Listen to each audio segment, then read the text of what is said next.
They say it happened one night in 1871, when the devil himself came to Red Hollow wearing a soldier's face.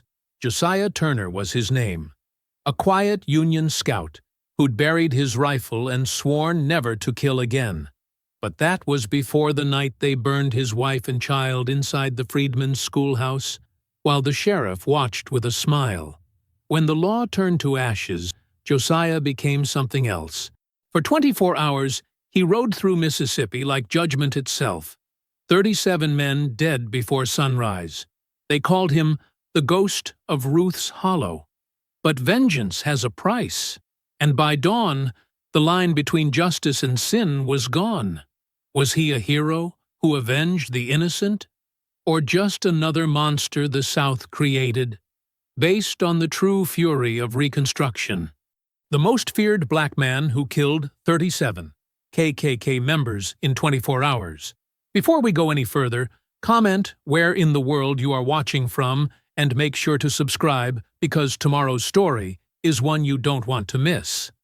The sun hung low over Red Hollow, like a wound in the sky. Josiah Turner walked the dirt road home with his tools across his shoulder. Sweat darkened his shirt. His hands ached from hours of driving fence posts into the hard Mississippi soil. The Freedmen's Bureau kept him busy with work, rebuilding what the war had torn down, giving black families something to call their own. He was tired, bone-deep tired, but it was honest work, the kind that let him sleep at night. The pine trees cast long shadows across his path. Birds called from the branches overhead. Spring was pushing through the earth, bringing green back to a land that had been gray with ash just 6 years ago. Josiah breathed in deep. Pine sap, wild honeysuckle, wood smoke from distant chimneys. No gunpowder, no blood. That was progress. His cabin came into view through the trees. It wasn't much.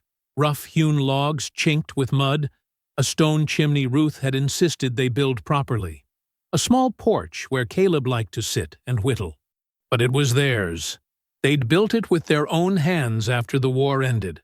Every nail, every board, carried the weight of freedom. Josiah heard laughter before he saw them. Ruth stood in the doorway, her apron dusted with cornmeal. She was 32, but looked younger when she smiled. Her head wrap was the color of summer wheat. She'd been teaching at the Freedmen's School all day, but somehow she still had energy to tease Caleb about his schoolwork. The boy sat on the porch steps, his bare feet swinging.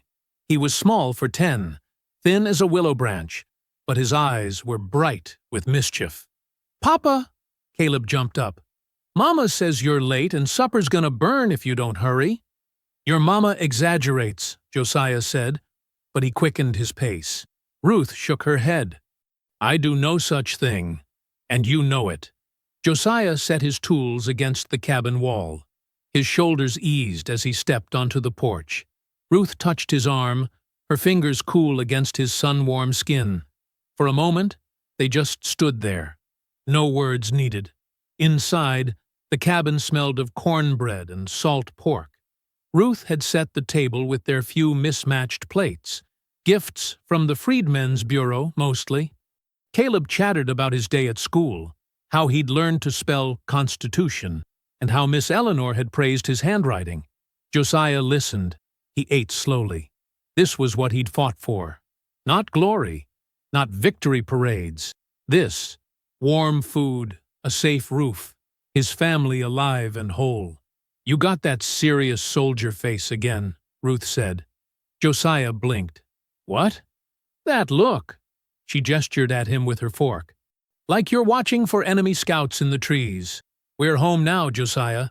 The war's over." "I know." He softened his expression. "Just thinking." "Well, stop thinking so loud. You're scaring the cornbread." Caleb giggled. Even Josiah couldn't help but smile. After supper, Ruth washed the dishes while Josiah and Caleb sat on the porch. The boy leaned against his shoulder, half asleep already.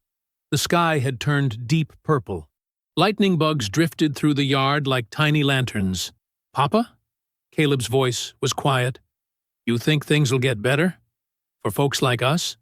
Josiah chose his words carefully. I think we make them better. Day by day. One fence post at a time.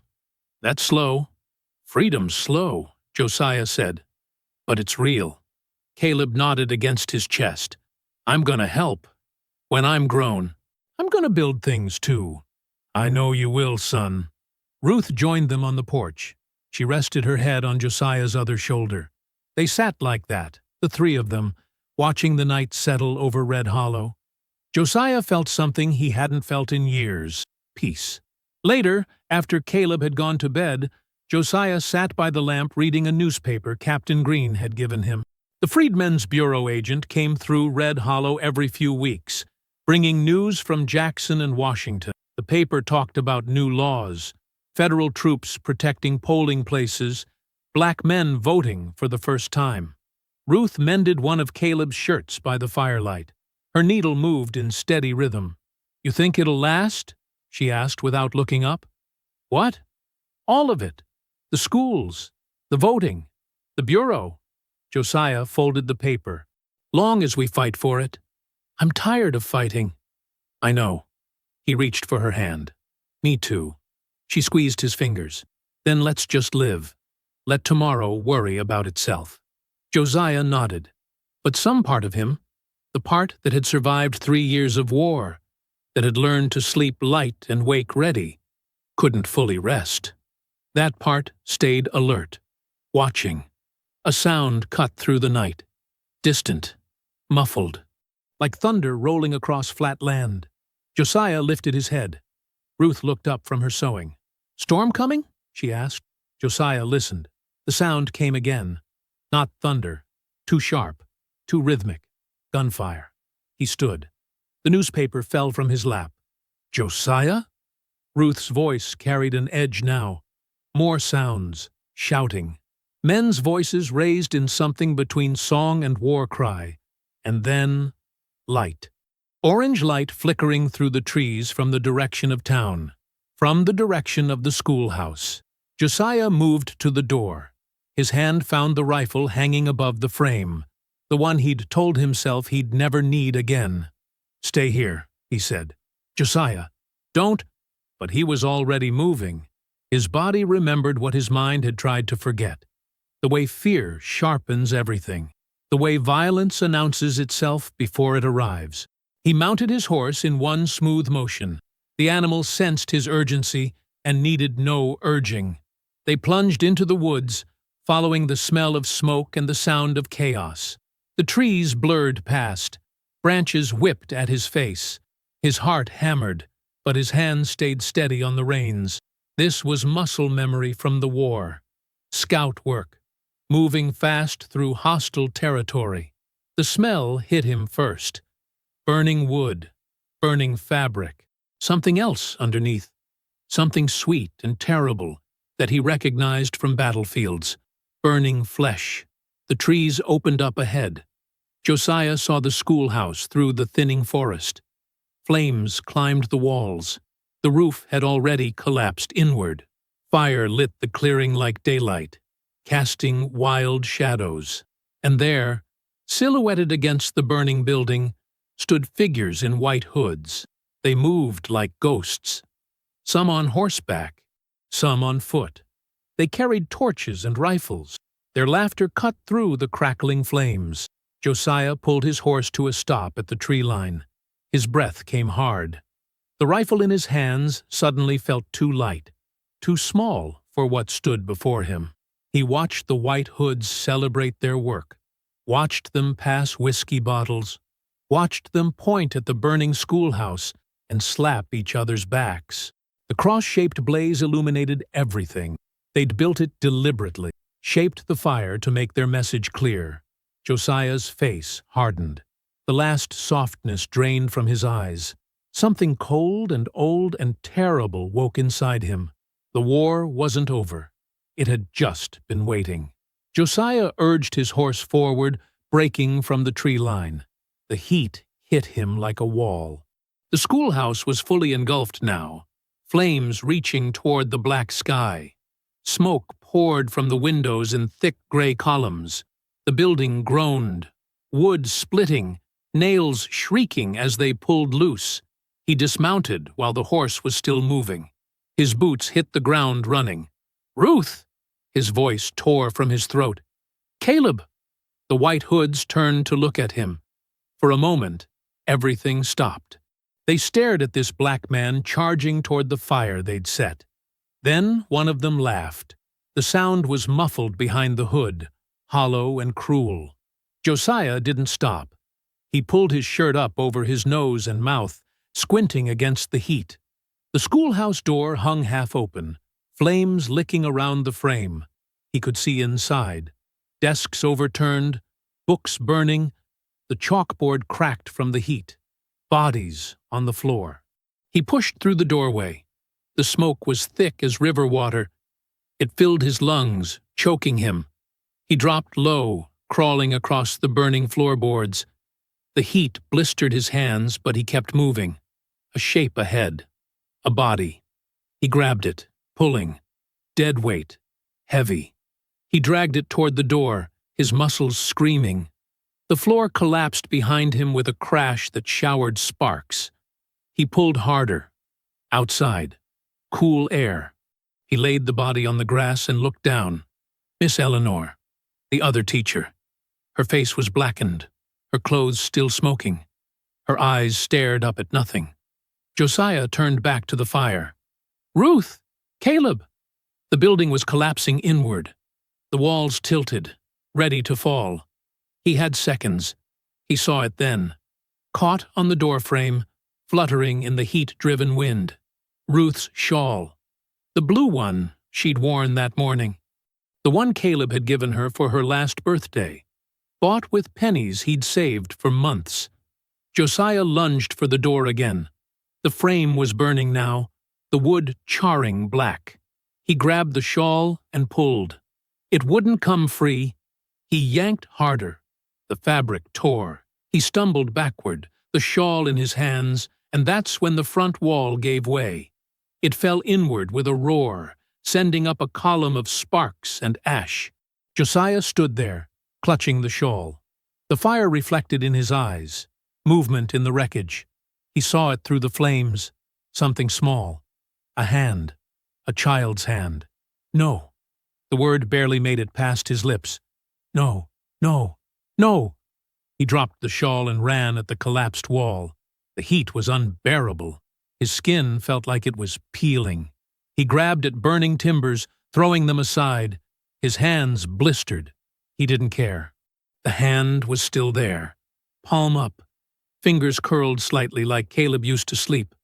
Josiah dug through the ashes, his vision blurred, from smoke, from tears he didn't know. His fingers touched something solid. He pulled. Caleb's body came free. The boy was so light, too light, like he was made of paper.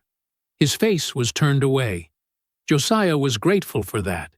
He couldn't see, couldn't confirm, couldn't make it real. He carried Caleb away from the fire. His legs gave out halfway across the clearing. He fell to his knees, still holding the boy. A sound came out of him. It wasn't crying. It wasn't screaming. It was something older than words, something animal, pure grief made audible. He rocked back and forth, Caleb in his arms. The fire crackled behind him. Somewhere in that inferno was Ruth, his wife, his light. The woman who'd survived slavery, survived war, survived everything the world had thrown at her, only to die here. Now. In a schoolhouse she'd helped build with her own hands. Footsteps approached, heavy boots on dirt. Josiah looked up through the smoke and tears. Sheriff Maddox stood there, silhouetted against the dying fire. He wore no hood. His face was red from whiskey and firelight. Behind him stood a cluster of white men. Townsmen Josiah recognized. The blacksmith, the general store owner, the postmaster. All of them holding bottles, all of them smiling. Maddox took a long drink, wiped his mouth with the back of his hand. "Hell of a night," the sheriff said. His voice was casual, like he was commenting on the weather. "Shame about the school. These old buildings, they just go up sometimes." Accident waiting to happen. Josiah stared at him. His hands still held Caleb's body. Best bury what's left and keep your mouth shut, Maddox continued. He gestured with the bottle. You go making accusations, spreading lies. Well, might be you find yourself having another accident. Understand me, boy? The other men laughed. One of them mimicked Josiah's earlier screams in a high-pitched mockery. They all found that hilarious. Josiah said nothing. He looked down at Caleb, at the small hand that would never hold a pencil again, never whittle another piece of wood, never grow up to build the things he'd dreamed of building. The men turned and walked back toward town. Their laughter faded into the night. Josiah heard horses, more voices, the sounds of celebration carrying from the direction of the saloon. They were celebrating. He looked back at the fire. It was dying now. The schoolhouse was just a skeleton of blackened timber. And somewhere in there, Ruth's body was turning to ash. Josiah set Caleb down gently. He went back to the wreckage. The heat was less intense now. He could get closer. He searched through the ruins, moving carefully, methodically. His scout training took over. Observe, assess, complete the mission. He found her near where her desk had been. She must have been trying to save the children when the fire trapped her. Her body was curled around something. Her lesson book, the one she wrote in every night. Josiah knelt beside her. Her wedding ring glinted in the firelight. The gold had warped from the heat, but it was still there. He worked it free from her burned finger, his hands shaking.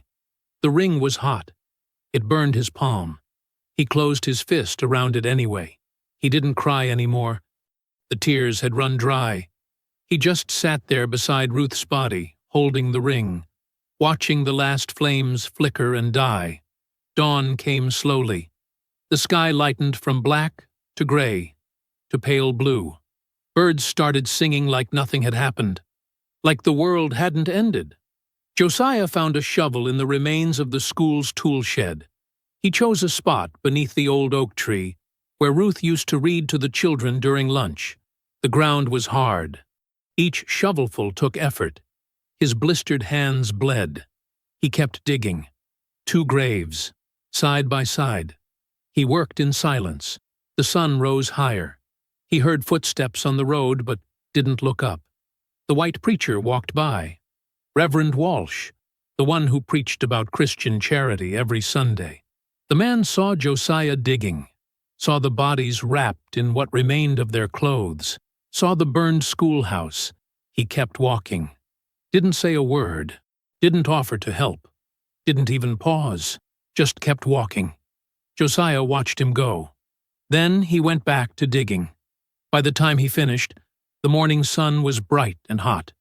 The graves were deep enough. He carried Ruth first, laying her down gently. Then Caleb, placing him beside his mother like he used to sleep when thunderstorms scared him. He stood at the edge of the graves. His lips moved, but no sound came out. He'd meant to say something, some prayer, some goodbye, but the words wouldn't form. He filled the graves himself. Each shovelful of dirt felt like betrayal, covering them up, putting them in the ground, making it permanent. When it was done, he stood there with the shovel in his hands. The burned schoolhouse smoldered behind him. The town of Red Hollow lay ahead, quiet and peaceful in the morning light. Smoke still rose from the ruins in thin gray threads. Josiah looked toward the horizon. The sky was cloudless, perfect, beautiful, like yesterday had never happened. He opened his palm. Ruth's ring sat there, blackened but whole. "If justice won't come," he whispered, "I'll bring it myself." The words felt like a vow, like a promise made over an altar. His voice was steady, empty of everything but purpose. In the distance, hoofbeats approached. A single horse, moving at a steady trot. Josiah turned. Captain Silas Green rode into the clearing. The Freedmen's Bureau officer pulled up short when he saw the graves, the burned building, Josiah standing there covered in ash and blood. Green dismounted slowly. His face went pale. "Dear God," he said. "What happened here?" Josiah looked at him, looked at this northern officer who believed laws could protect them, who thought justice was something written in books and enforced by badges. He didn't answer. The smoke rose higher, carrying the ashes of everything he'd lost into the indifferent morning sky. The morning sun climbed higher as Captain Silas Green moved through the wreckage with careful steps. His boots crunched on charred wood and broken glass. He carried a leather notebook, writing down everything he saw. The position of the bodies before burial. The burned cross, still visible on what remained of the schoolhouse door. The smell of kerosene that hadn't quite faded. Josiah sat beneath the oak tree between the two fresh graves. He hadn't moved in an hour, just sat there, staring at nothing. Green approached slowly. He removed his hat. "Mr. Turner," he said quietly, "I'm deeply sorry for your loss." Josiah didn't respond. Green crouched down beside him. "I need to ask you some questions about what you saw, what you heard." "I know They were laughing." Josiah's voice came out flat. "Dead. Sheriff Maddox and his men. They stood right there and laughed about it. Said it was an accident. Told me to keep my mouth shut." Green wrote that down. His hand trembled slightly as he formed the words. "Who else was there? Can you name them?" "Half the town." Josiah looked at him then. His eyes were red-rimmed but dry. No tears left. "The blacksmith, store owner, postmaster, the men who sell us grain and nails and rope, the ones who smile when we pay, they were all there." Green kept writing. "Washington will investigate this. I promise you. The Freedmen's Bureau has authority here. We can bring charges. Can you bring back my wife?" Josiah's voice didn't rise. It stayed flat, hollow. "Can you bring back my son?" Green stopped writing. "No," he said. "I can't. But I can make sure the men who did this face justice, real justice, federal justice." Josiah looked back at the graves. Ruth's name was carved into a piece of wood he'd found. He'd done it with his knife, working by moonlight. The letters weren't perfect, but they were hers. That's what mattered. "You believe that?" Josiah asked. "You really believe justice can live here?" "I have to," Green said. "Otherwise, what was the war for?" Josiah stood up slowly. His whole body ached. Burns on his hands, bruises everywhere, something broken in his chest that had nothing to do with his ribs. He looked toward town. "Then I'm going in," he said. "I'm turning myself in to Sheriff Maddox. I'm demanding a formal hearing." Green stood up fast. "That's not— You didn't do anything wrong. You don't need to turn yourself in." "Yes, I do." Josiah brushed the dirt from his pants. "Because if I don't, Maddox will say I'm hiding, that I'm guilty of something, that maybe I started the fire myself." He looked at Green. "I learned in the war that you got to control the story before the story controls you." Green opened his mouth to argue, then closed it. He nodded slowly. "Then I'm coming with you." "No." Josiah shook his head. "You stay here. You gather evidence. You talk to witnesses. You do what the law requires. I'll do what I have to do." He started walking toward town before Green could object. His legs felt heavy. Each step took effort, but he kept moving. Red Hollow looked peaceful in the morning light. Women hung laundry. Children played in the street. The general store was open for business. Everything normal. Everything fine. Josiah walked down Main Street with his hat in his hands. Heads turned as he passed. Conversations stopped. By the time he reached the sheriff's office, a crowd had gathered behind him. He opened the door and stepped inside. Sheriff Maddox sat at his desk, boots up, reading a newspaper. He looked up when Josiah entered. A slow smile spread across his face. "Well now," Maddox said. "Didn't expect to see you this morning. Thought you'd run off." "I'm here to report a crime," Josiah said. His voice stayed steady. "The burning of the Freedmen's Schoolhouse. The murder of 12 people, including my wife and son." I'm demanding a formal hearing." Maddox laughed. It wasn't a loud laugh, just a soft chuckle, like Josiah had told a mildly amusing joke. "A hearing. You hear that, boys?" Two deputies emerged from the back room. They grinned at each other. "I'm also here to turn myself in," Josiah continued. "So you can't claim I'm evading lawful authority.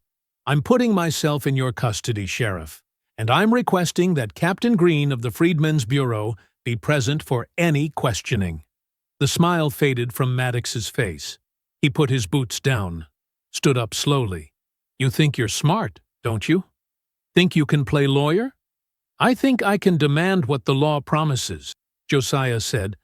Outside, the crowd was growing. Josiah could hear them through the window. Voices rising. Someone shouted, "Crazy slave thinks he's white!" Laughter followed. Maddox walked around his desk. He stood close to Josiah, looking down at him. "You want your day in court, soldier? Fine, you'll get it." He raised his voice so the crowd could hear through the open window. "This man is demanding a hearing. Says I burned down the schoolhouse. Says I murdered his family." More laughter from outside. Someone threw something that hit the wall with a thud. Maddox leaned in close. His breath smelled like whiskey and tobacco. "You'll get your hearing," he whispered. "Right after we get done with that bureau officer. Right after we make sure there's nobody left to testify." Josiah's hands clenched around his hat, but he didn't move, didn't speak. Maddox stepped back. "Lock him up, boys. Give him a nice cell while we prepare for his big trial." The deputies grabbed Josiah's arms. They dragged him toward the back, toward the cells. As they passed the window, Josiah saw faces pressed against the glass. All white, all smiling. A woman spat on the window where his face had been. They threw him into a cell and locked the door. Maddox stood outside the bars. "Enjoy your stay," the sheriff said. "Won't be long now." He walked away, boots echoing on the wood floor. The front door opened and closed. Josiah heard horses, lots of them, riding out fast. He gripped the bars and looked toward the window, toward the direction of the Freedmen's Bureau office, toward Silas Green. Night fell. Josiah sat in his cell, listening. The town had gone quiet, too quiet. Even the saloon was silent. No music, no voices, just waiting. Around midnight, he heard it. Hoofbeats, dozens of them, moving fast through town. Then explosions, two of them, close together. The sound of breaking glass, screaming. Josiah rushed to the cell window. From here, he could just see the edge of town. Orange light flickered against the sky. The Freedmen's Bureau building was burning. "No," he whispered. "No, no, no." He grabbed the bars and pulled. They didn't budge. He looked around the cell. Nothing. No tools, no weapons, nothing. Another explosion. Bigger this time. The whole building must be going up. Josiah heard laughter outside, the clan riding through the streets, masked riders holding torches. They circled the bureau building like wolves around wounded prey. He had to get out. Had to help Silas. Had to. The cell door swung open. A deputy stood there, the one who'd locked him in. The man tossed a key ring on the floor. "Sheriff says you can watch." Then he left, locking the main door behind him. Josiah didn't question it. He ran. Out of the cell, through the sheriff's office, shouldering the front door so hard the frame splintered. He sprinted down Main Street toward the flames. The bureau building was an inferno. Flames shot from every window. The front door was blocked by a burning wagon someone had crashed into it.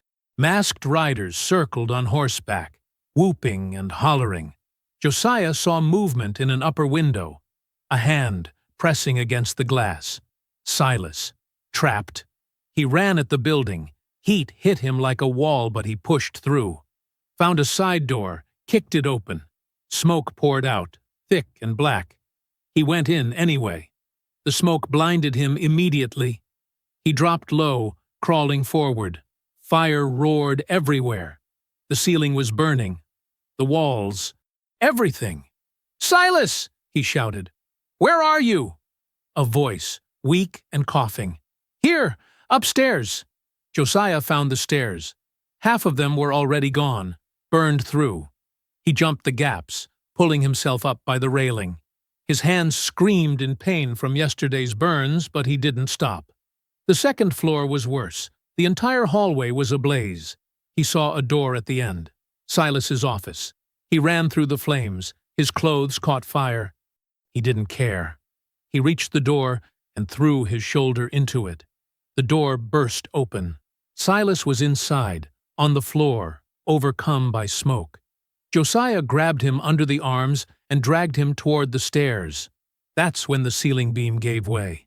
It fell fast. Josiah saw it coming but couldn't move in time. He threw Silas toward the stairs and dove backward.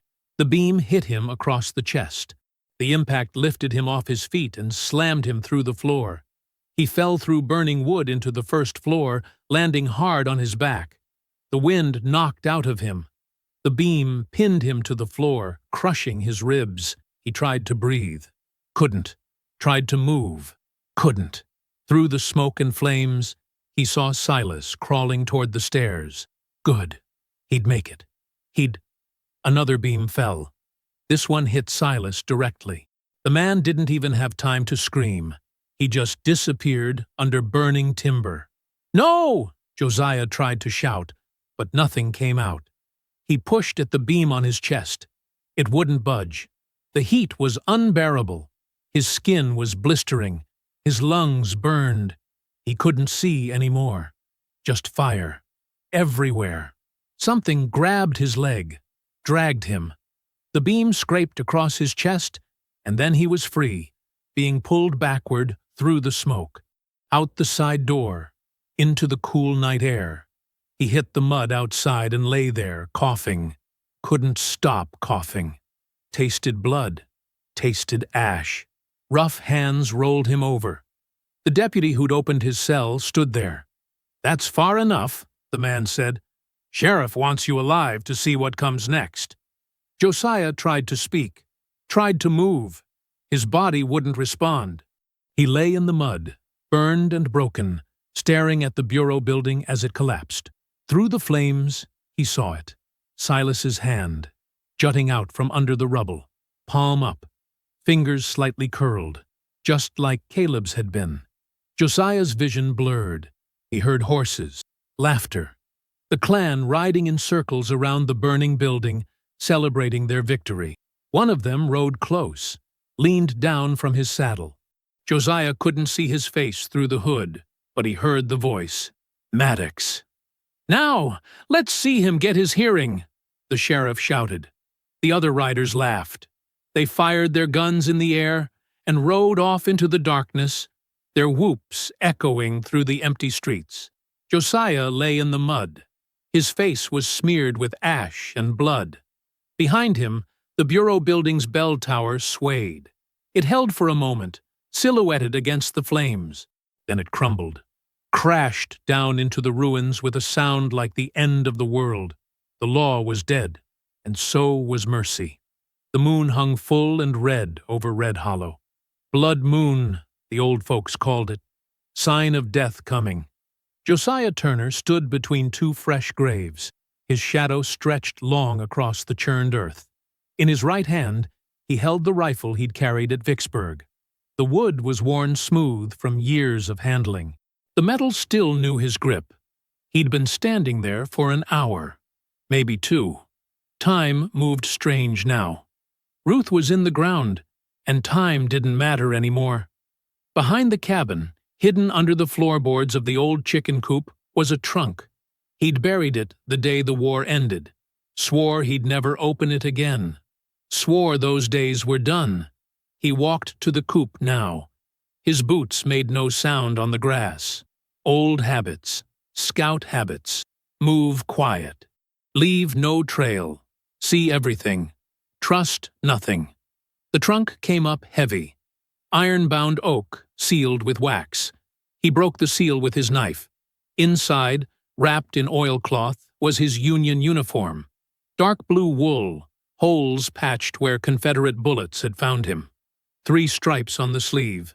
Sergeant's rank. Scout's insignia barely visible where he'd tried to scrub it off. Beneath the uniform lay his field knife. 10 inches of steel, edge honed to paper thin. He'd killed 12 men with this blade during the war. All close, all quiet, all necessary. He carried everything back to the cabin. Set it on the table Ruth had loved. She'd served supper here just 2 nights ago. Cornbread and beans. Caleb had spilled his milk, and she'd laughed. Just laughed. Said it was only milk. Nothing worth crying over. Josiah touched the table's worn surface. Then he began to prepare. First, the rifle. He field-stripped it in darkness, every movement from memory. Checked the firing pin, cleaned the barrel. The gun oil smelled like war, like Virginia mud and Georgia pine, and the inside of a tent when it rained for 3 weeks straight. He had 17 bullets left from the war. Not enough. Never enough. But he knew where to get more. The blacksmith kept brass casings in his shop. Sold them to farmers for scrap. Josiah had seen them there, gleaming in their barrel. He'd need those. He'd need powder, too. And lead. He dressed in his uniform. The wool scratched his skin. It fit tighter than it used to. He'd put on weight in peacetime. Muscle from farm work. But the uniform still knew his shape. Still remembered what he'd been. The field knife went on his belt. The rifle across his back. He knelt beside Ruth's grave one more time. Put his hand on the carved wooden marker. "I'm sorry," he whispered. "I know you'd tell me not to. I know you'd say forgiveness is stronger than hate. But Ruth, they took you from me. They took Caleb. They took everything we built. And they're laughing about it." The wind moved through the pine trees. It almost sounded like her voice. Soft. Sad. "I got to do this," he said. "I got to make them understand. I got to make them pay." He stood up. Looked at the moon. Then he walked into the darkness. The blacksmith's shop sat on the edge of town. No neighbors. No witnesses. Just the forge and the anvil and the barrel of brass casing. Josiah moved through the shadows like smoke. Silent. Invisible. The skills came back easy. Too easy. Step where the ground is soft. Breathe shallow. Keep your center low. Trust your ears more than your eyes. The shop door was unlocked. Fool's mistake. But white men in Red Hollow didn't lock their doors. Didn't need to. Who would rob them? Inside, he found what he needed. Brass casings, black powder in a sealed tin, lead ingots stacked by the wall, and something else. Something that made his jaw tighten. Clan robes, 3 of them hanging on pegs by the forge. Still smelled like smoke and kerosene. Josiah took the casings and powder. Left the robes hanging. He had a better use for them later. Back at the cabin, he worked by candlelight. Melted the lead in Ruth's cooking pot. Poured it into molds he carved from firewood. Made 43 bullets. Each one smooth and perfect. Each one a promise. He loaded the rifle. Checked the action. Whispered Ruth's name as he slid the first round into the chamber. Then he began. The 3 men who'd set the fire lived south of town, near the river. Josiah knew them. Had sold them corn last summer. They'd smiled and paid fair. Shook his hand. Their names were written in Silas Green's notebook. Witnesses had seen them throw the torches. Had heard them laughing. Josiah found them at the riverside, fishing by lantern light. Drinking whiskey. Celebrating. "You hear they locked up that slave Turner?" one of them said. "Maddox got him in a cell right now." "Should have just hung him and saved the trouble," another replied. "Sheriff says we got to make it look proper. Got to have a trial. Then we can hang him." They laughed. Passed the whiskey bottle. Josiah stepped out of the trees. The rifle was already raised, already aimed. "Evening, gentlemen," he said. They turned. Saw him. Their faces went white. "Jesus Christ!" The first shot took the speaker in the chest. He fell backward into the river. The water turned dark around him. The second man ran, made it 3 steps before the next bullet caught him between the shoulders. He went down hard, face in the mud. The third man dropped to his knees, hands up. "Please," he begged. "Please, we were just following orders. The sheriff made us." "My wife begged too," Josiah said. "You remember that?" The man's mouth opened, closed. No words came. Josiah pulled the trigger. He dragged their bodies to the bridge, hung them from the support beams with their own belts, let them swing there, visible from the road. Let the morning riders find them. Then he moved on. The sheriff's deputies lived above the saloon. 2 of them, both young, both eager to prove themselves to Maddox. They'd helped burn the bureau building. Josiah had seen them through his cell window, torches held high. He waited until they stumbled out drunk at midnight. Waited until they were alone in the alley. Then he stepped from the shadows. They went for their guns. Too slow, too drunk, too stupid. Josiah shot them both before their weapons cleared leather. Left them where they fell. Blood spreading across the dirt. Someone inside the saloon heard the shots. Shouted. Men poured out into the street. But Josiah was already gone. Moving through backyards, over fences, through shadows. The ghost they'd created. Behind him, the town began to scream. The preacher lived in a white house beside the church. Nice house. Clean. Built with money from white congregations who paid well for sermons about the natural order of things, about Ham and servants and knowing your place. He'd blessed the burning, stood beside Maddox and called it God's will. Josiah kicked in his door at 3 in the morning, found him in bed, reaching for a pistol. "You want to pray first?" Josiah asked. The preacher's hand froze. "Josiah, now listen. I wasn't." "You blessed it," Josiah said. "You called it righteous. You thanked God for the fire." "I had to.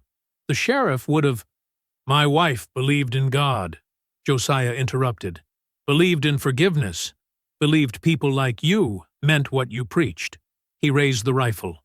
She was wrong. The shot echoed through the church. Josiah walked outside. Nailed a cross to the preacher's door, the same kind of cross they'd burned at the schoolhouse. Let them figure out what it meant. Dawn came slow. The sky turned from black to gray to pale red. Josiah rode through it on a horse he'd taken from a dead man's barn.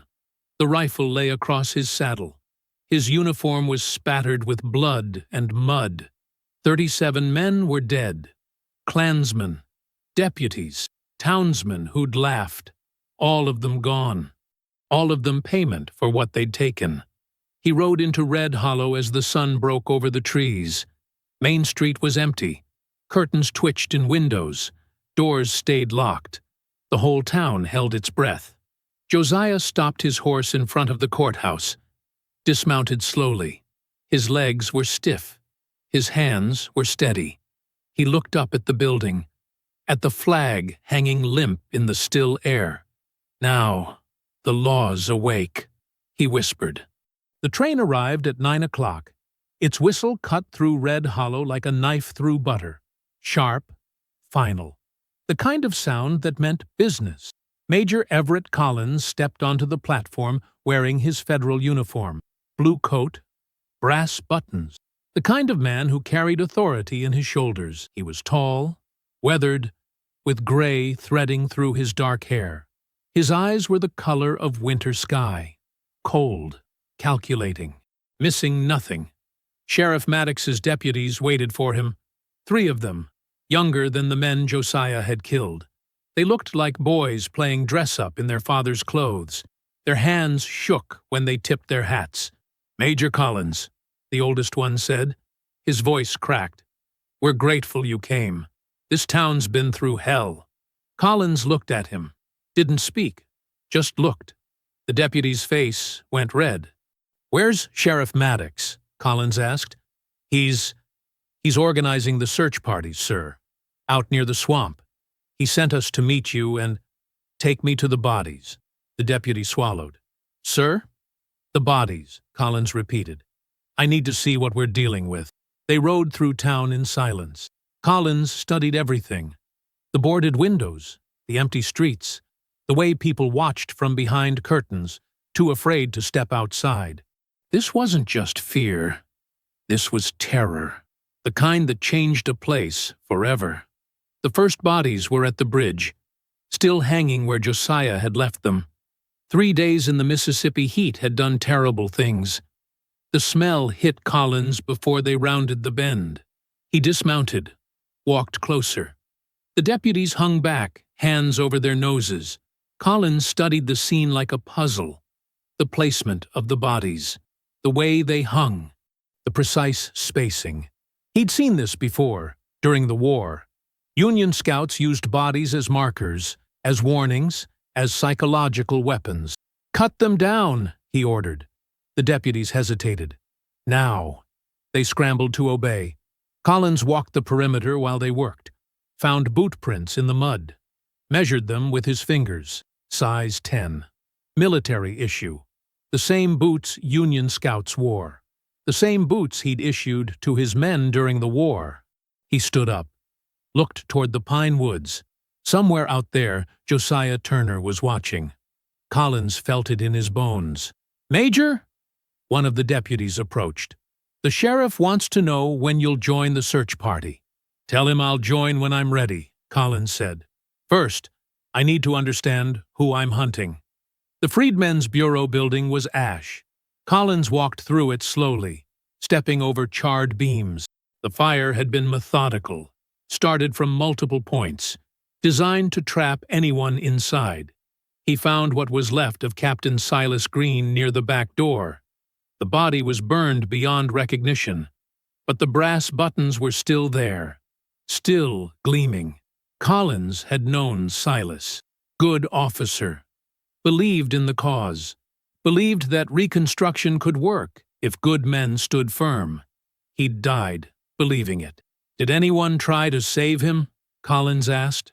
The deputy beside him shifted. Josiah Turner tried, sir. Got thrown back by the collapse. We thought he was dead, too. But he wasn't. No, sir. He got up, walked away. Then, the deputy trailed off. Then he started killing. The deputy nodded. Collins knelt beside Green's remains, touched the ash. It was still warm in places, memory warm. The kind of warmth that lingered long after the fire died. How many men did Turner serve with during the war? Collins asked. I don't know, sir. How many battles? I don't. Collins stood up, looked at the deputy with something close to pity. You're hunting a Union scout. Do you understand what that means? Josiah Turner was trained to survive behind enemy lines, trained to kill silently, trained to disappear. He gestured at the ash around them. This town just declared war on a man who's already won worse wars. The deputy went pale. Collins walked outside. The morning sun was bright. Too bright.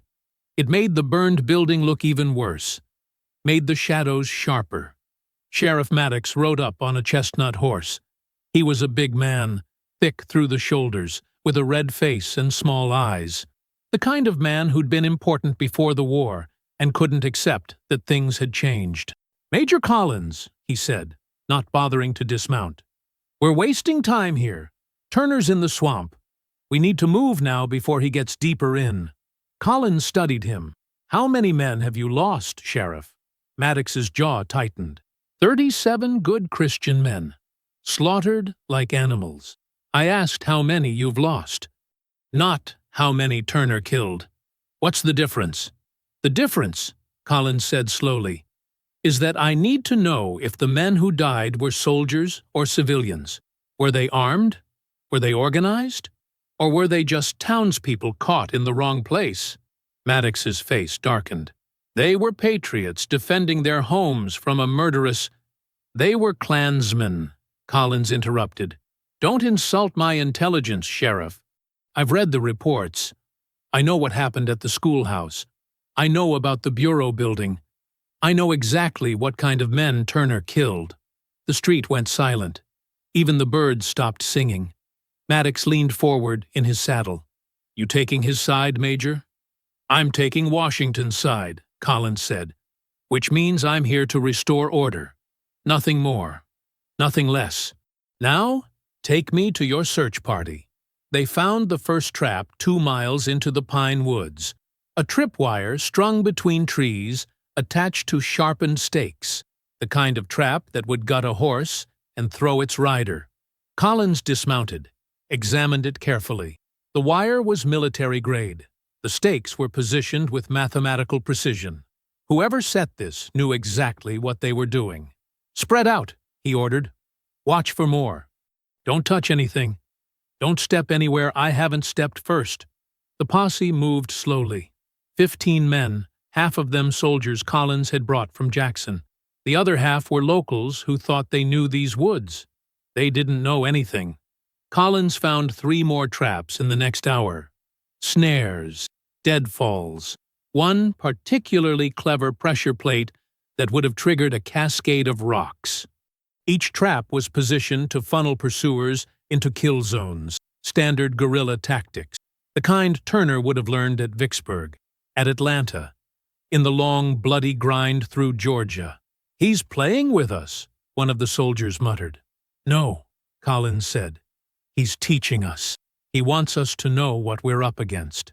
They found the next body near a creek. One of Maddox's deputies, 3 days dead, shot clean through the heart, propped against a tree with his badge pinned to his chest. Collins read the message immediately. This wasn't random violence. This was execution. Turner was making a point. The local men wanted to turn back.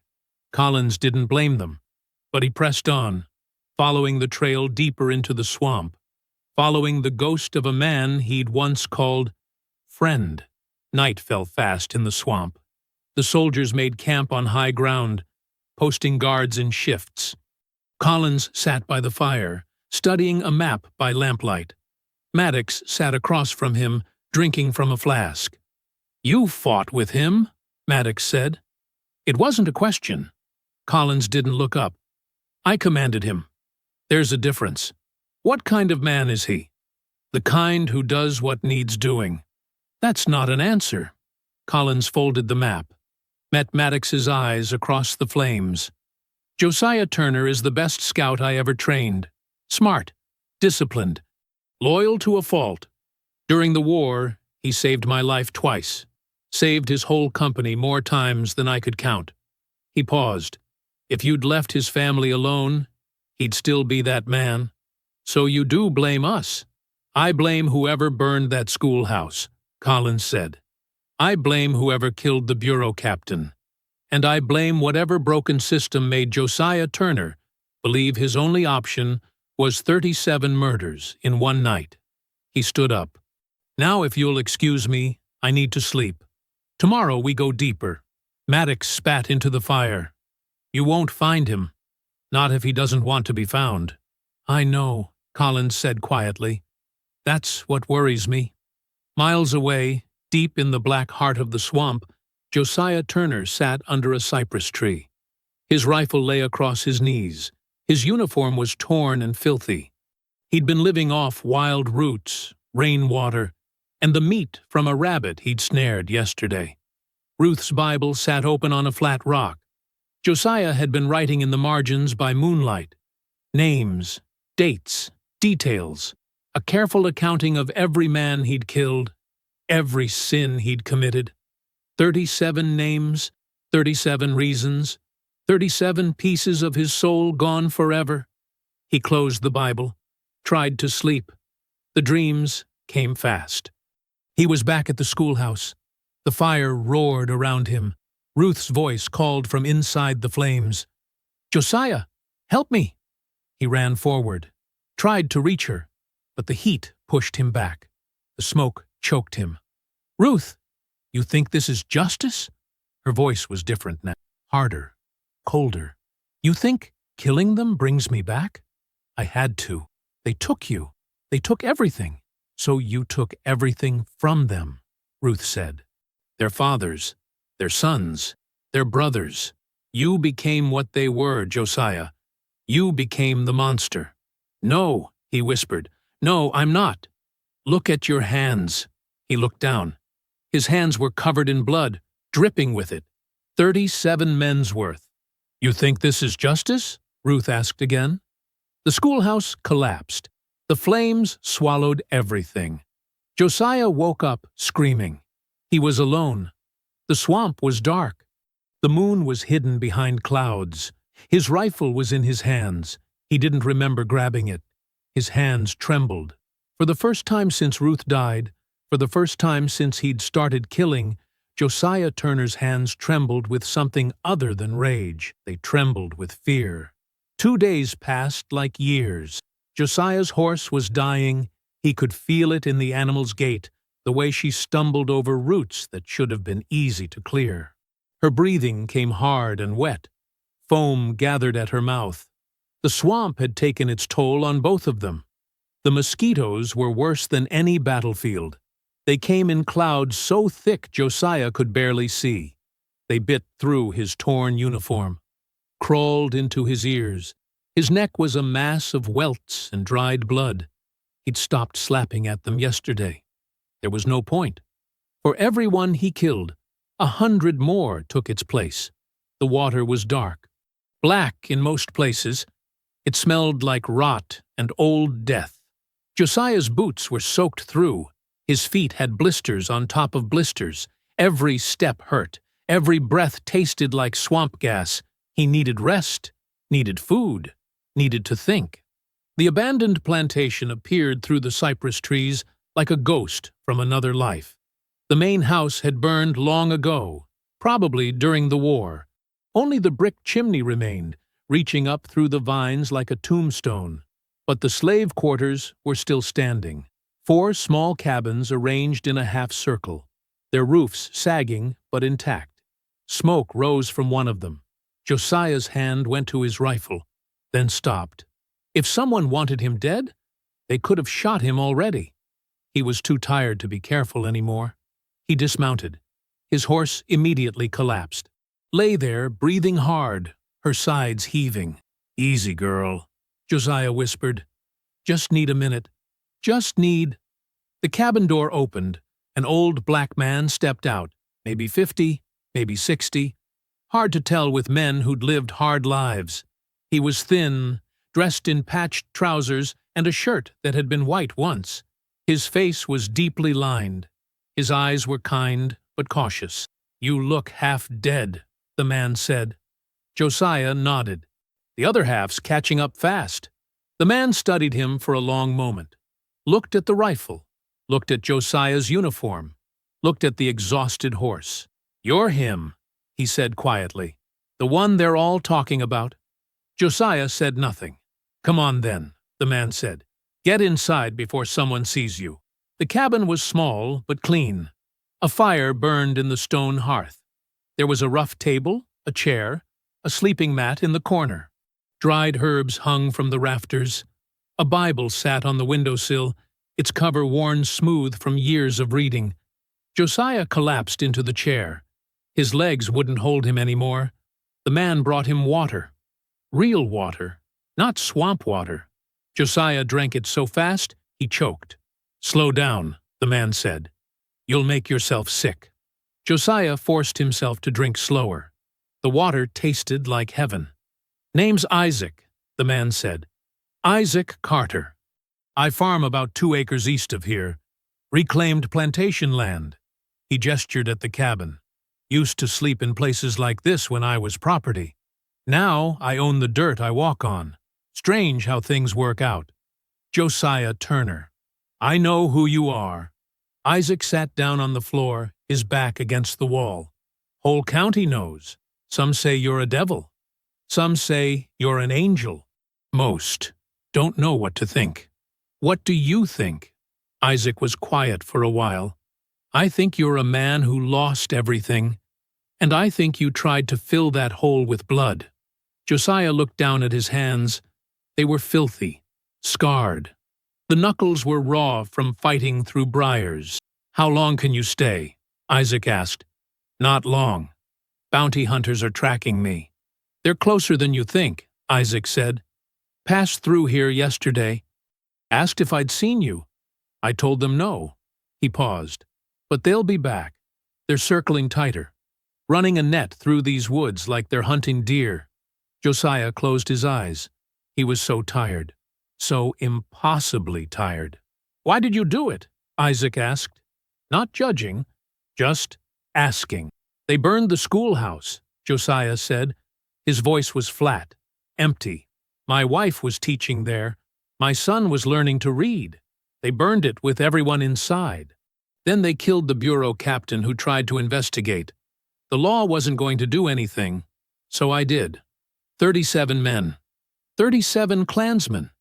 Isaac's face changed. Something flickered in his eyes, something that made Josiah's stomach tighten. What? Josiah asked.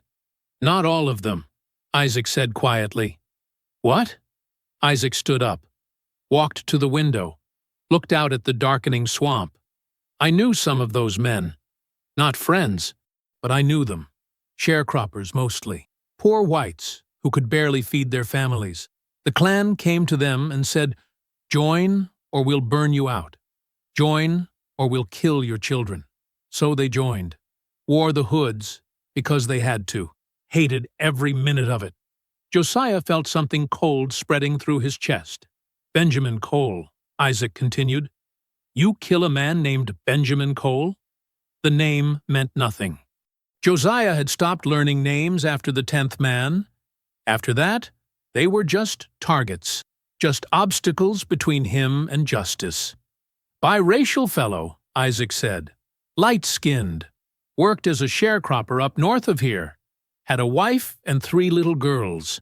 He turned to face Josiah. He was working for the Bureau, secret informant, feeding information to Captain Green about Klan movements. He wore the hood so he could get inside, so he could help. The cold spread to Josiah's hands, his legs, his throat. He was at the schoolhouse, Josiah whispered. He tried to stop it, Isaac said. Tried to warn folks, but he got there too late. Then you... He trailed off. Josiah's vision blurred. The room tilted. He gripped the table to keep from falling. How many others? His voice didn't sound like his own. I don't know, Isaac said. Maybe a dozen, maybe more. Men who got caught up in something they couldn't escape. Men who were as trapped as we've ever been. He sat back down. I'm not saying what happened to your family was right. God knows it wasn't.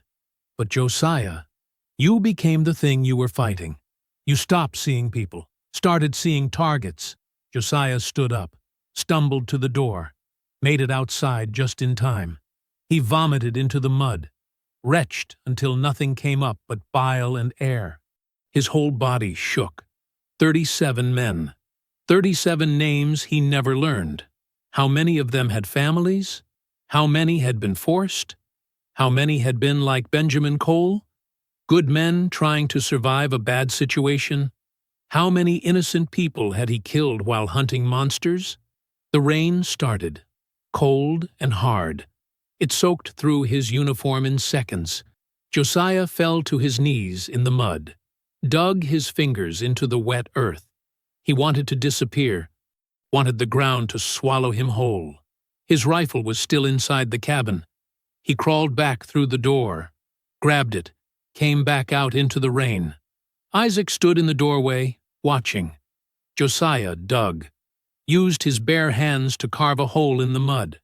Deep enough, dark enough. A grave for the weapon that had stolen his soul. He placed the rifle in the hole, covered it with mud and dead leaves. Never again, he whispered. God help me, never again. Thunder rolled across the swamp. Lightning flashed white and terrible. In that brief moment of light, Josiah saw them, torches moving through the trees, dozens of them, spreading out in a line like burning stars. The posse had found him. The dawn came gray and terrible. Josiah woke to the sound of boots, dozens of them, moving through the mud outside, voices calling orders, the jingle of rifles being readied. He was still on the floor of Isaac's cabin. His body ached from sleeping on bare wood. His head throbbed from fever and exhaustion. For a moment he couldn't remember where he was.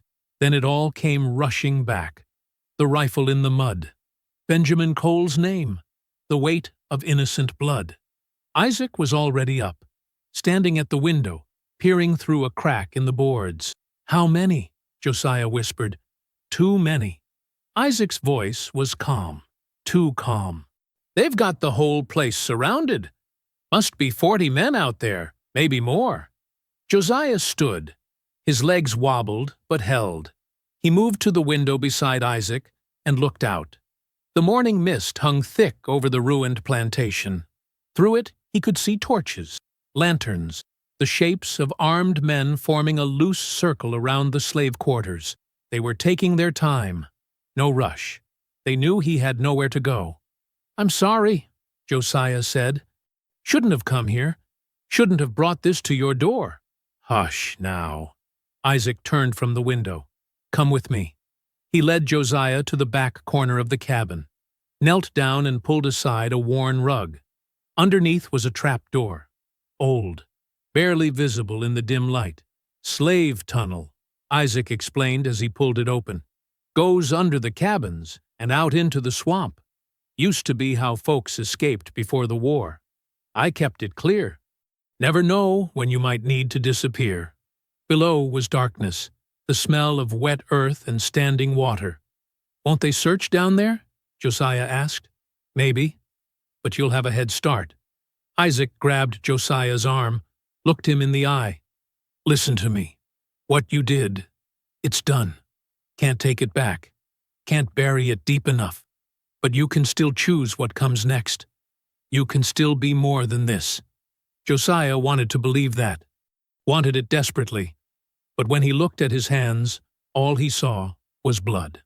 "Go," Isaac said, "before they come knocking." Josiah lowered himself into the hole. The water came up to his knees. It was cold, filthy. He could feel things moving in it. "Isaac," he said, looking up one last time. "Thank you. Don't thank me yet. Just survive." Isaac closed the trap door. Darkness swallowed everything. Josiah crawled through hell. The tunnel was barely wide enough for his shoulders. The water got deeper as he moved. Soon it was at his chest. He had to tilt his head back to keep his mouth above the surface. The walls pressed in from all sides. The air tasted like death.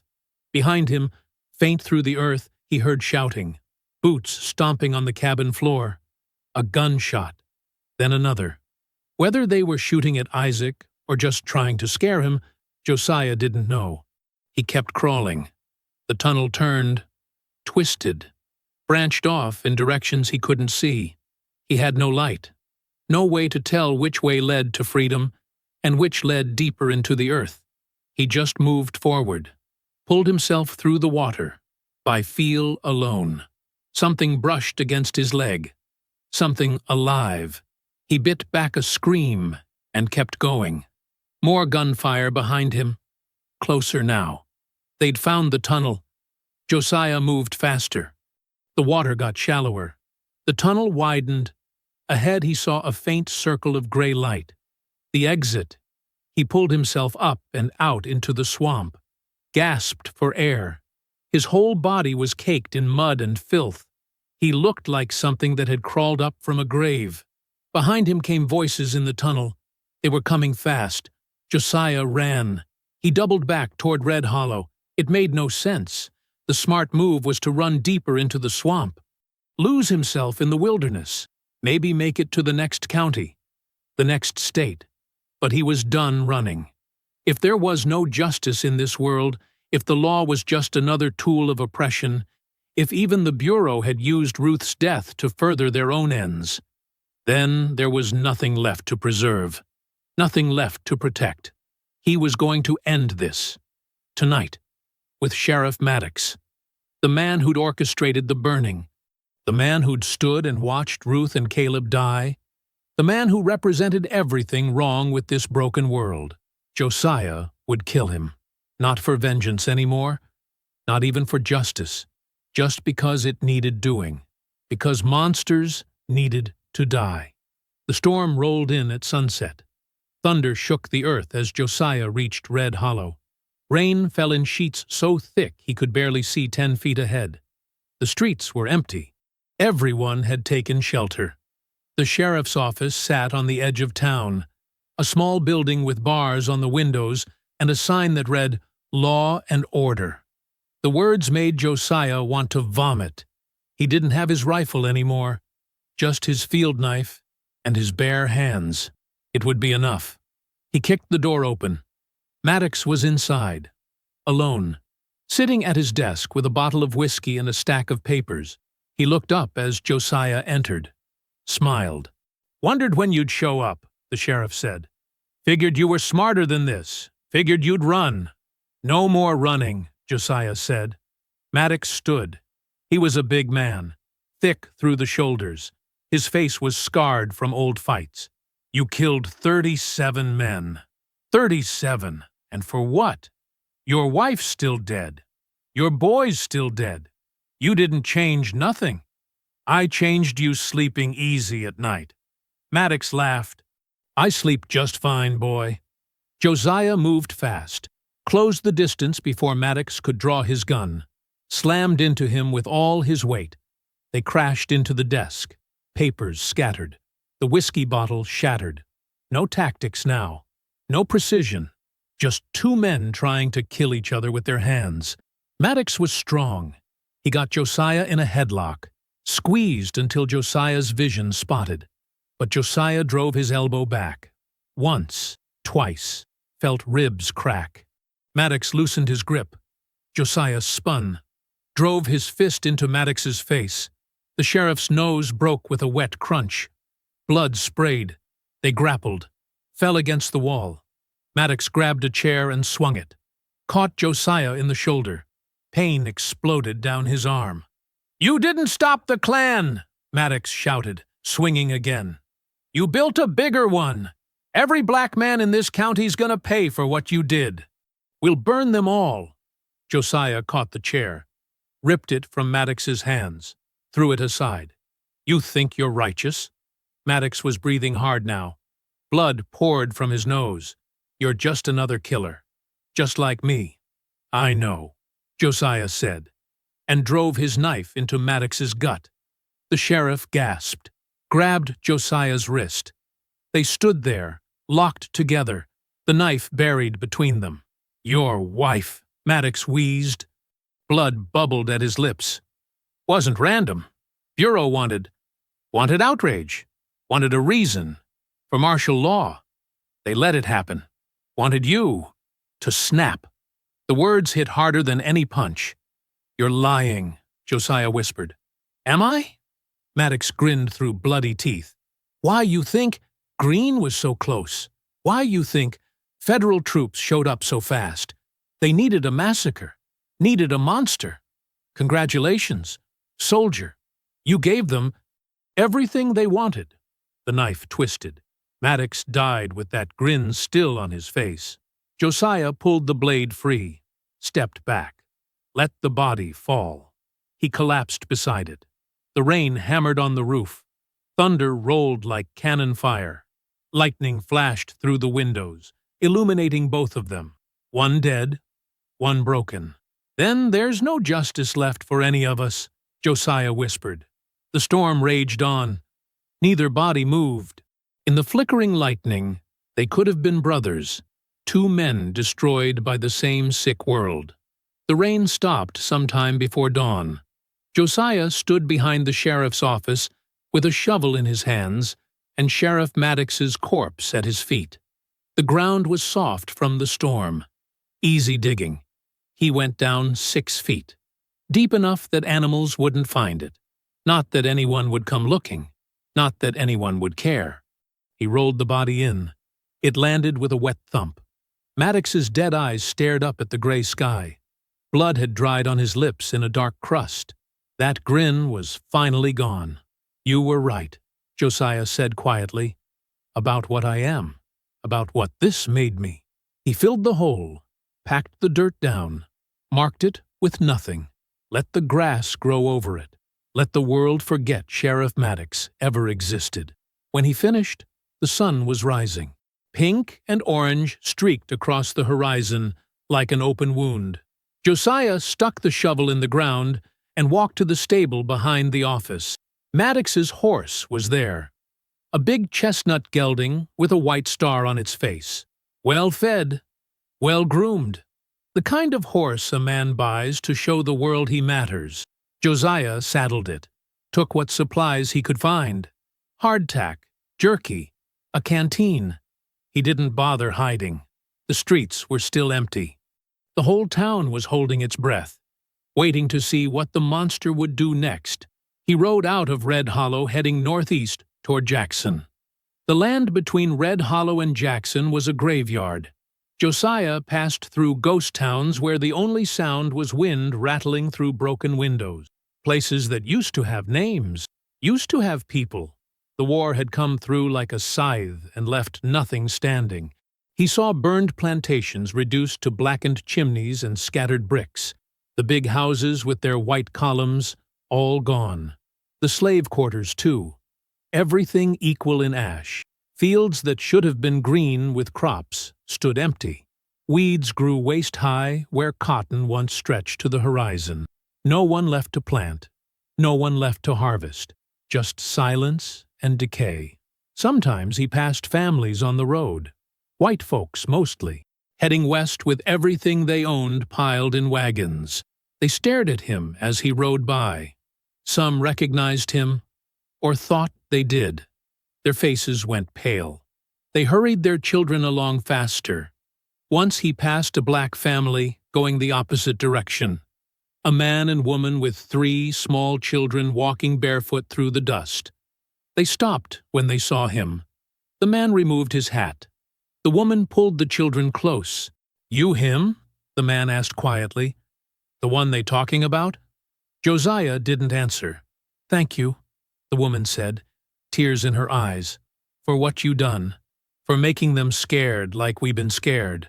Josiah wanted to tell her the truth, that he hadn't made anything better, that all he'd done was add more bodies to the pile, that the Klan would come back meaner and the Bureau would use his violence to justify whatever they wanted. But he didn't say any of that. He just nodded and rode on. On the second day, he came to an abandoned church.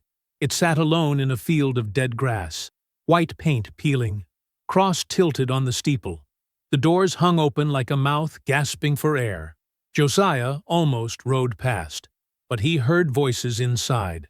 Children's voices. He dismounted, tied the horse to a post, walked quietly to the entrance. Inside, he found 6 children. The oldest, maybe 12. The youngest, no more than 5. All of them black. All of them filthy and hollow-eyed with hunger. They saw him and went silent.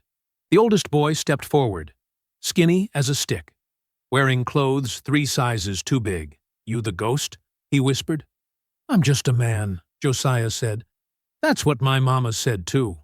The boy's eyes were wide, reverent, like he was looking at something holy. "She said you're the man who made the Klan afraid. Said you killed more of them in one night than the whole Union Army killed in a year." The other children nodded. One little girl clutched a rag doll to her chest and whispered, "Are you gonna save us?" Josiah felt something crack inside him. He knelt down so he was level with them. "Where are your families?" "Gone," the oldest boy said. "Raiders came through last week. Burned our homes. Took the grown folks. We hid in the woods till they left. Been living here since," another child added. "Eating what we can find. Waiting for someone to come." Josiah looked at their faces, saw Ruth in every one of them, saw Caleb, saw every child who'd ever been hurt by this sick world, and had no one to protect them. "I can't save you," he said softly. "I wish I could, but I can't." The oldest boy reached into his pocket, pulled out a small Bible, worn and water-stained. "My mama gave me this before they took her. Said if I ever met you, I should give it to you. Said you'd know what to do with it." He held it out. Josiah took it. The leather was soft from years of handling. Inside, the pages were marked with notes in a woman's handwriting. Prayers, Scripture. Hope pressed between fragile paper. "Thank you," Josiah said. He stood, went back to his horse, took most of his food and water and brought it to them. It wasn't much, wouldn't last long, but it was something. "Head west," he told them. "Find a town with federal troops. Tell them you're orphans of the war. They'll help you." "What about you?" the little girl asked. "Where are you going?" "Jackson," Josiah said. "To tell them what happened. To tell them everything." The oldest boy smiled. It was a sad smile, too old for his face. "Mama said you were going to be a martyr. Said that's what heroes become when the world don't deserve them." Josiah didn't know what to say to that. He left them in the church and rode on. At sunset on the third day, he saw Jackson rising in the distance. The city sat on the Pearl River like a scar on the land. Smoke rose from 100 chimneys. The State House dome gleamed in the dying light. Church bells tolled the hour, deep bronze notes that rolled across the fields like a funeral dirge. Josiah stopped at the top of a hill overlooking the city. Below him stretched everything he'd fought for during the war, everything he'd hoped would be different after. It looked the same. He reached into his pocket, found Ruth's wedding ring. The metal was still warm from his body heat. He held it up to the light, remembered her smile, her laugh, the way she'd looked at him like he was worth saving. He tucked it back in his pocket. The bells kept tolling. Josiah Turner touched his heels to the horse's flanks and rode forward. The courthouse square in Jackson was packed tighter than a Sunday service. Soldiers in blue uniforms lined the edges of the crowd. Their rifles gleamed in the morning sun. Journalists from newspapers as far as New York stood, with notebooks and pencils ready. White citizens filled the benches closest to the courthouse steps. Black folks were pushed to the back and sides, kept separate, kept quiet. On the courthouse steps, a makeshift platform had been erected. Governor James Alcorn sat in the center, wearing his best suit. Beside him sat military officials and bureau representatives, men with important titles and serious faces, men who came to condemn the violence that had shaken Mississippi to its core. A large banner hung behind them. "Order through law. Justice for all." The words might as well have been written in smoke. The governor rose to speak. His voice carried across the square through a speaking trumpet. "Citizens of Mississippi, we gather today to address the recent outbreak of slave violence that has plagued our state. 37 men were murdered in a single night by a rogue element, a man who claims to seek justice but delivers only bloodshed." The white citizens nodded. Some applauded. The freedmen in the back stood silent.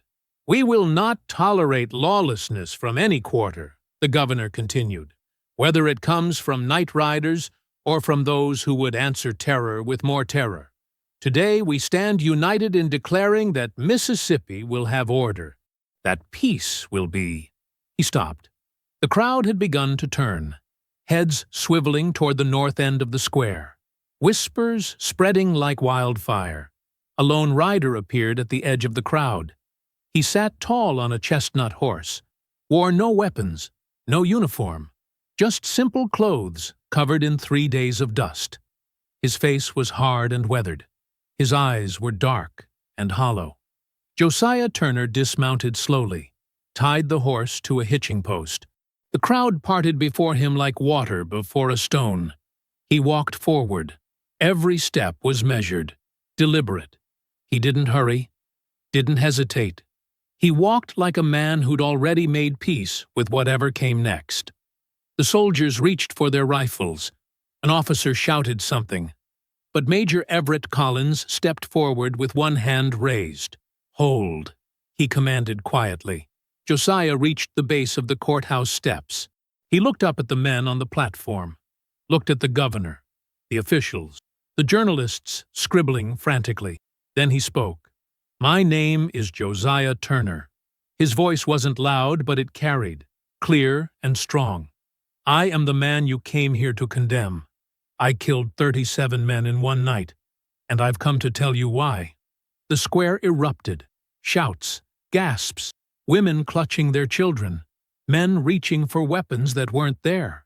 Collins moved to the front of the platform. His face was conflicted, torn between the duty that Washington demanded and the respect he'd once held for the man standing below him. "Josiah," he said quietly, "don't do this." "I have to," Josiah said. He looked at Collins, held his gaze.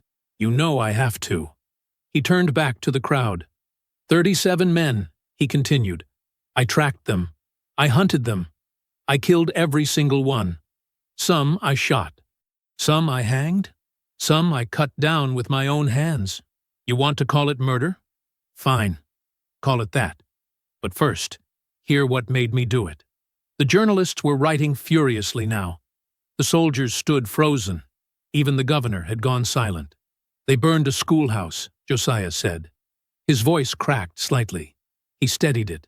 "They burned it with children inside, with my wife inside, with my son inside."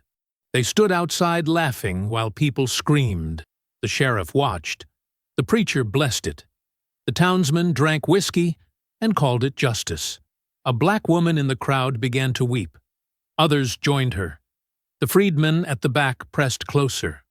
"So, I went to the law," Josiah continued. "I turned myself in. I asked for a hearing.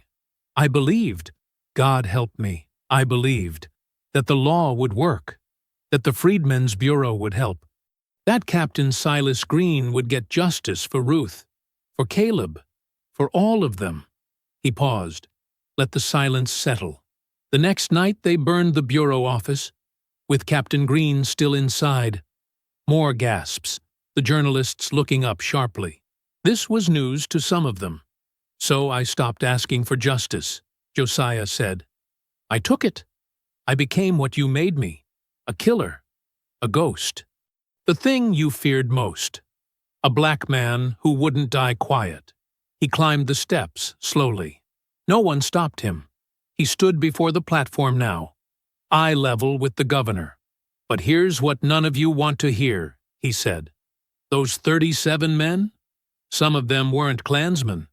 Some were poor farmers forced to wear the hoods or lose their land. One was a Bureau informant, a good man trying to do right. I killed them all because I couldn't see past my rage."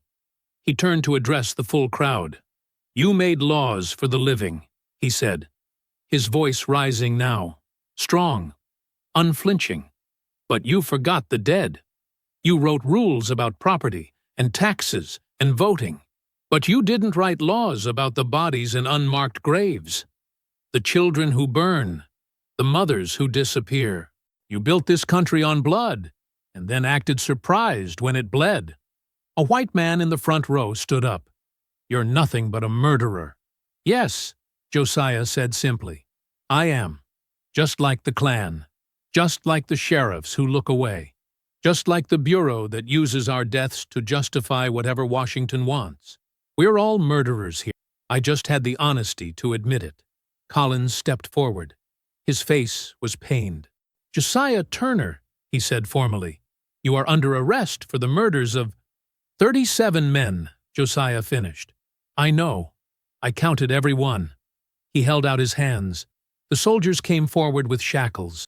The iron was cold against his wrists, heavy, final. "Let him finish," Collins said quietly. The soldiers stepped back. Josiah looked out at the crowd one last time, at the white faces filled with fear and hatred, at the black faces filled with hope and grief. "I don't ask for forgiveness," he said. "I don't deserve it, but I ask you to remember why this happened. Remember that every monster you see was made by the world that raised him. Remember that justice delayed is justice denied. And remember that if you keep building a country on silence, someday someone will scream." The soldiers led him away. The crowd erupted into chaos, some shouting in outrage, others weeping. The journalists running to file their stories, the governor demanding order. But Josiah heard none of it. He walked in silence. Let them take him down the steps and through the square and into the stone prison that waited at the edge of town. The cell was small, 6 feet by 8 feet. A single barred window high up on the wall. A cot with a thin blanket. A bucket in the corner. Josiah sat on the cot, felt the shackles still on his wrists, listened to the sounds of the prison settling around him, doors clanging, guards walking, other prisoners coughing in distant cells.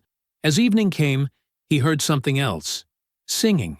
He stood, moved to the window, pulled himself up by the bars. Below in the street, a small group of freedmen had gathered. Maybe 20 people, maybe more. They stood in quiet rows, no signs, no weapons, just their voices. They sang hymns, old songs from before the war, songs about deliverance, about the promised land, about walking through the valley of the shadow of death and fearing no evil. Josiah listened. His throat tightened. His eyes burned. He let go of the bars, dropped back down to the floor, knelt beside the cot. He hadn't prayed in years, not since the war, not since he'd stopped believing God cared about men like him. But he prayed now, not for forgiveness. He didn't deserve that. Not for salvation. That ship had sailed. He prayed for meaning, for Ruth and Caleb's deaths to matter, for the 37 men he'd killed to mean something beyond just more bodies, for his confession today to shake this broken world hard enough that maybe, just maybe, something better could grow from the rubble. Outside, the hymns continued. Inside, Josiah Turner knelt in chains and finally found something like peace. The weeks passed slow as winter. Josiah sat on his cot each morning and wrote, his hand cramped around the pencil stub. His fingers ached from gripping it too tight. But he kept writing.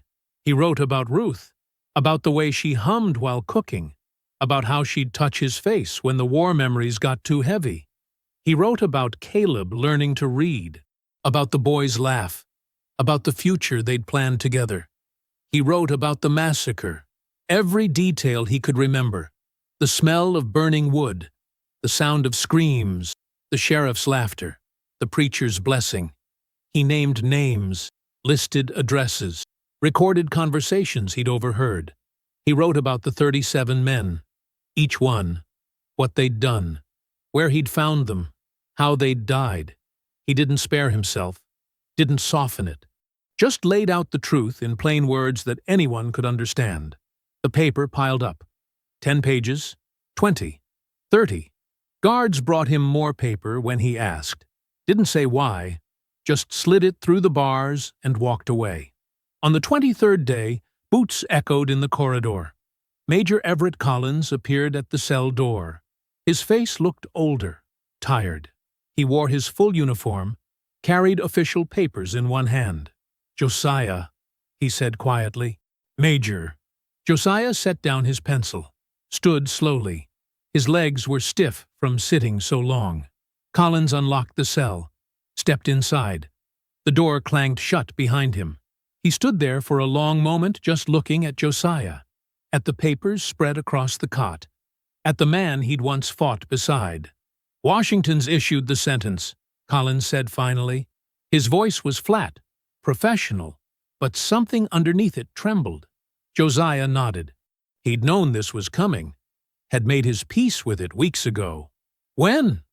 3 days. Collins paused. "Dawn? The 27th. Quick then. They want it done before more people gather, before your story spreads further than it already has." Collins looked at the papers. "What's all this?" "My testimony." Josiah picked up the stack, held it out. "Everything I saw, everything I did, everything that made me do it." Collins didn't take it immediately, just stared at the papers like they might burn him. "I need you to do something," Josiah said. "Only thing I'll ask." "What?" "Get this to the newspapers. Northern ones. Not the local papers. They'll bury it. But the big ones. New York. Boston. Philadelphia. Papers that people read. Papers that matter." Collins finally took the stack, felt the weight of it. They'll call it propaganda. Say you're lying to justify murder. Maybe. Josiah sat back down on the cot. But some will believe it. Some will read it and see the truth. That's all I need. Just some. This could cause trouble. Real trouble. Washington won't like it. Washington didn't like what happened at that schoolhouse either. Didn't stop it, though. Collins was quiet for a long moment. He looked at the papers again. At Josiah. At the small cell with its single window. You really think this will change anything? He asked. I think it has to, Josiah said. Otherwise, Ruth died for nothing. Caleb died for nothing. Those 37 men died for nothing. It all just keeps happening over and over until somebody makes it mean something. Collins folded the papers carefully, slid them inside his coat. I'll do it, he said. I can't promise they'll print it, but I'll get it to them. That's all I ask. They stood there in silence. Two old soldiers who'd fought the same war, but ended up on different sides of whatever came after. I'm sorry, Collins said finally. For what it's worth. You didn't burn that schoolhouse. No, but I'm part of the system that let it happen. That's almost as bad. Josiah considered that. Nodded slowly. Yeah, it is. Collins moved toward the door. Stopped. Turned back. For what it's worth, I think you were a good man once. Before all this. I was a living man once, Josiah corrected. Good or bad, don't matter much when you're dead inside. The major left without another word. Josiah lay back on his cot, stared at the ceiling, counted the cracks in the stone, listened to the prison settling around him. 3 more days, 72 hours. Then it would be over. Dawn came cold and gray. The guards woke him before light, brought water to wash, brought clean clothes, simple things, a white shirt, dark pants, no shoes. They led him through stone corridors, past other cells where prisoners watched through bars. Some whispered prayers, others just stared. The courtyard was small, surrounded by high walls. A gallows stood in the center, freshly built. The wood still smelled of sawdust. A crowd had gathered despite the early hour. Soldiers, officials, journalists, and at the back, pressed against the far wall, freedmen who'd come to witness, to remember. Josiah walked across the courtyard. His feet were cold on the stones. The morning air bit at his skin. He climbed the steps to the platform. A priest waited there, offered to pray with him. Josiah declined politely, said he'd already made his peace. The executioner was a young man, looked nervous. His hands shook as he positioned Josiah on the trap door. As he fitted the noose, he held up the black hood. No, Josiah said firmly. I'll see it coming. The executioner looked at the officials. They nodded. He set the hood aside.